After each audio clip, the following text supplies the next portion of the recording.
guys, welcome back to my channel. I don't even really know where to begin, but you probably clicked on this video because it's about Harry Potter, and I read it for the very first time and I thought I would make a video about it. A little bit of a backstory: I wasn't allowed to read Harry Potter growing up because of the witchcraft and, you know, wizardry and all of that stuff, which I totally support my parents in making that decision. I feel that I won't allow my kids to read it until they reach a certain age where they can differentiate like fiction from non-fiction. That said, Harry Potter to me kind of came with a negative connotation growing up because I was just not allowed to read it. I thought it was really bad. So I kind of did my own research. I was like, you know what, I'm a 23-year-old. I want to read something that's fun. We had an unexpected kind of family emergency in our family, and we had to take a trip one weekend, and when preparing for that I went to Target and I bought the first Harry Potter. And on the way back from that trip, I basically read the whole book on the plane and I just fell in love with the characters. Then I kept reading them and I finished the entire series within a month. This isn't me just saying it to say it, but I truly am the type of person who likes the books a lot better than the movies, and I know that that's very basic and a lot of people say that, but I genuinely enjoyed the books so much better than the movies. I feel like the characters portrayed their roles really well, but they just missed a lot of things. They overlapped things and they skipped things, and they just didn't do everything the way that I thought and expected the movies to go. I guess I'm just not that into it to kind of like feel like I have a say, but at the same time, from a reader's perspective, I wasn't the biggest fan of the dark arts things, you know, mentioned, and like the Death Eaters and the Dementors and all that sort of stuff. It just really creeped me out, especially in the movies. Like in the books, you know, you can imagine it for yourself and kind of create your own world, and it was freaky reading it, but the movies made it so much more real, and I didn't like that at all. So talking about favorite characters, I have a favorite male and a favorite female character. My favorite male character is Cedric Diggory, who is a fellow Hufflepuff. I didn't know that, what's his name?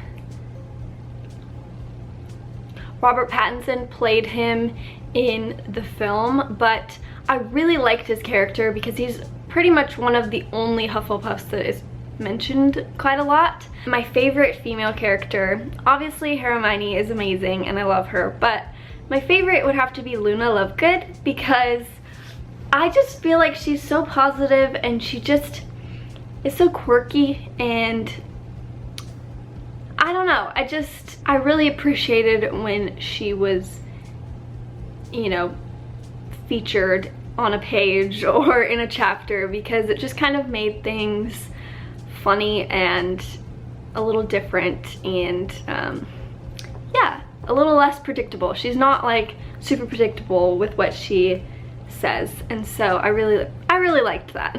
If I had to choose a favorite book, I probably would choose the first one, which is very basic, I know, but it sets everything else up in the entire series. Like, it makes you fall in love with the characters, it makes you want more, and it just made me really appreciate like McGonagall and Hagrid and just all of the other people besides the main three, you know, trio, and I think it sets them up perfectly too for character growth and character development and all of that. After finishing the series, well, after every book, my husband and I would watch the movie together, and shout out to my husband, he has dealt with a lot of my like crazy fanatics. Anyways, we were talking and I was like, if I had one question for J.K. Rowling, I would probably ask her like, okay, you know, if you go to Hogwarts, you could bring an owl or a rat or a cat or a toad or whatever, but why can't you bring a dog? Like, is she just not a dog person? Because I'm a total dog person. I see, you know, kind of the accessibility and maybe the easy way out of bringing you know, pets that don't have to go outside to use the bathroom, they could just use a litter box. I feel like they could have gotten around that, if that makes sense. In a perfect world, you could bring like a golden retriever to Hogwarts. Like, can you just imagine all of the Hufflepuffs having golden retrievers? Oh my gosh, I would love that. That just, to me, that's like a perfect synopsis of Hufflepuffs. All in all, I really loved the story and I really missed the characters and learning more about them. If you guys have any book recommendations that, you know, are kind of like Harry Potter and the world of Harry Potter, I just ask that you leave recommendations in the comments below. I would really appreciate those. I think I'm gonna start the series Shadow and Bone soon, but first I'm trying to finish the Song of Achilles, I think. I've heard good things about it and it's always on my recommendations on Pinterest. So yeah. If you guys have any others though, leave them down in the comments below. And if you guys too like Harry Potter and, you know, the whole world of Harry Potter, let me know what your favorite book is and your favorite character and what house you're in. I would love to know. Thank you guys for watching. I hope you enjoyed this video and I will see you in my next one. Bye guys, have an amazing day.